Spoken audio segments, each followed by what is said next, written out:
Number 14, discussion of Gulfstream section number 6 tap course. Chris or Michelle, either or. Go ahead. Okay. The only concern I would have about it, Michelle, I thought about this later. Gulfstream is happening so slow. Normally we put off, you know, the contractor comes in and says he wants to wait one more year, put the top on, we don't have a problem. But the way the housing market is, and Gulfstream is going real slow. I mean, I don't want to sit here and go 5, 6, 7 years without a top course. And I was just thinking about this last week. I hadn't had a chance to talk to Michelle and Mark Parrish. What's your ideas? Well, you know, in our letter dated, our letter's actually dated June 19th, 2009, but didn't make it on last month's agenda.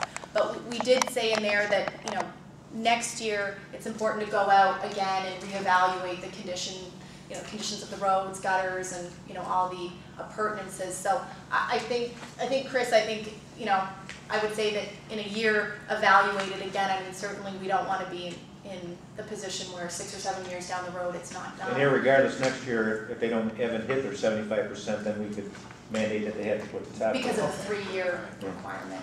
But I think Mr. George Tucci might be here. Yes, he's here.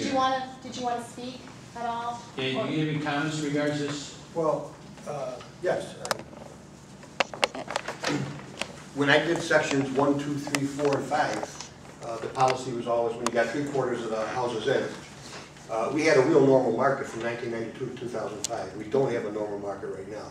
We've got 48 lots in section 6, and 8 of them have houses on them, so there's 40 lots left.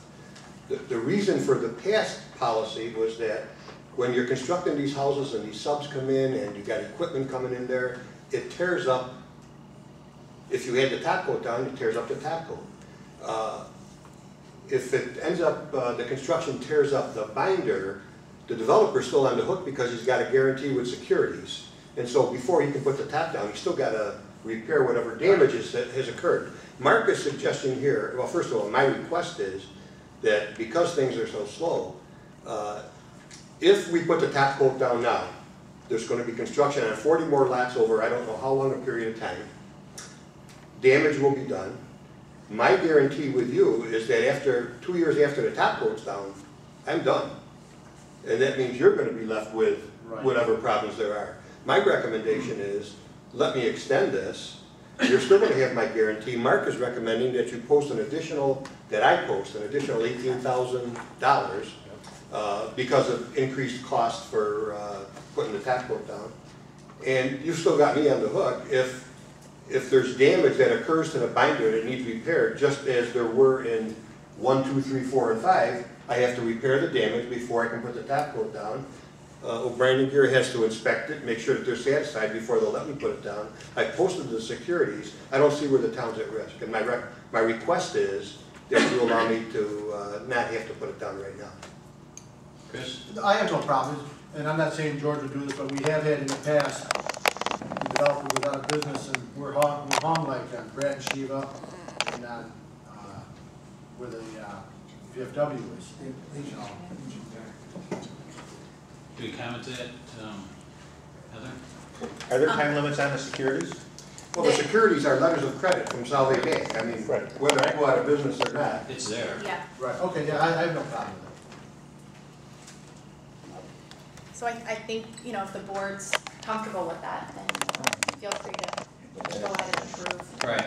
You know, it only makes sense. I mean, we got 40 lots. Somebody's going to run over the road sooner or later. Right. It's only a matter of time. And you're going to do a contingent on the extra security being posted, correct? And what our office will do is do an addendum to the original agreement that references that additional security will be posted. Motion to approve as presented. Second. Mr. Conway? Yes. Ms. Taraki? Yes. Mr. Ryback? Yes. Mr. Kaczynski? Yes. Number 15, Joe.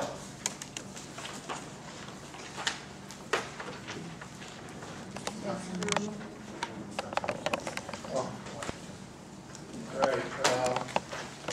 I was given a memo by the board regarding the stop sign on Kathan Road and Oneida Drive.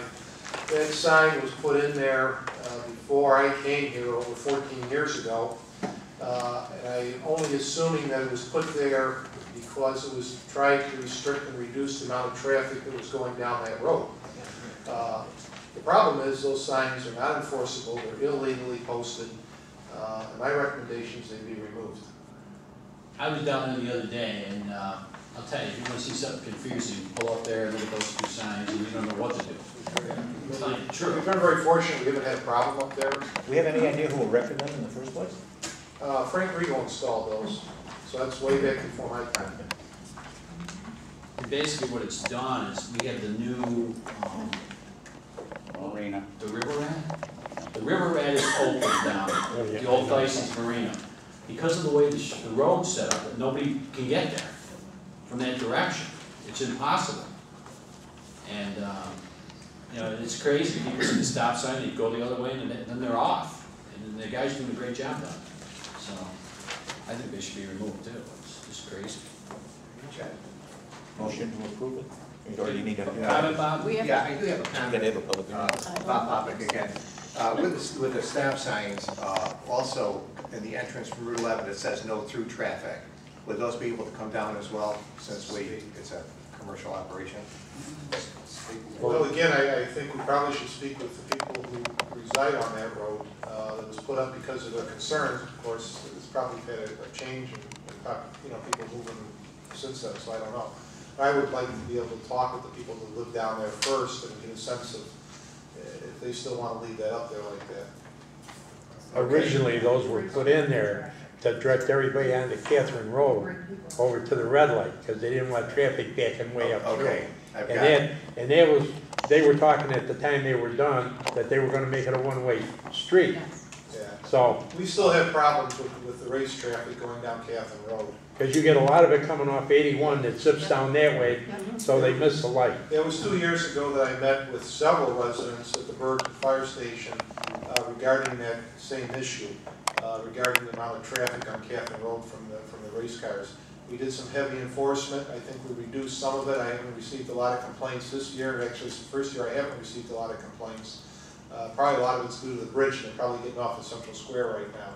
But I still think that we need to bring that to the Public attention hearing, of the yeah. residents. I can help you with some of the people on the street. That's fine. Who are there. Yeah, I'll take any help I can get. But I think the stop sign is just a no-brainer, because there was an accident there last week. We just looked reported because the glass was all over the road. Thank you. So you can get back with us then, Joe, and then we can, or do you want to set a time or a I'll date speak with now? Mr. Popick and we'll get back to you on it. Okay, thanks.